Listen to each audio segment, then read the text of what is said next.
ওই দিন থেকেই মানুষের মায়া মহব্বত উঠে গেছে মানুষের উপর থেকে। যেদিন থেকে গ্রামের মানুষ অর্থ স্বাবলম্বী হওয়ার পরে বাড়ি গেট লাগিয়েছে, না পায় ফকিরে ভিক্ষা, না পায় প্রতিবেশী তার দেখা। এখন থেকে আর কেউ কারোর বাড়ি যায় না, শুধুই দূর থেকে চেয়ে থাকে। আগের মতো আর সম্পর্ক হয়ে কেউ কারোর মাথার হুকুম তুলে দেয় না। আগের মতো কেউ আর কারো বাড়ি যেয়ে গল্প করে না।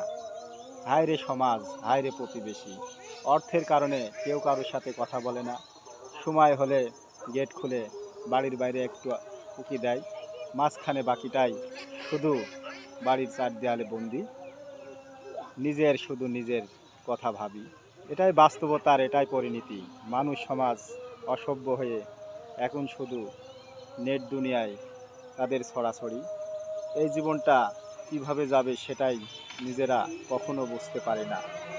আসলে বাস্তবতা তো এটা নয়, বাস্তবতা অনেক কঠিন, যেটা আমরা কখনো কোনো সময় কল্পনা করি না। আত্মীয় স্বজন পরিবেশ বলে কোনো কিছু আছে। অর্থই যদি সব কিছু হতো, তাহলে অর্থ নিয়ে মানুষ বেঁচে থাকতো। প্রাকৃতিকভাবে আত্মীয় স্বজন কিংবা বন্ধু বান্ধব কারোর সাথে কারোর কথা কিংবা চলাফেরা হতো না।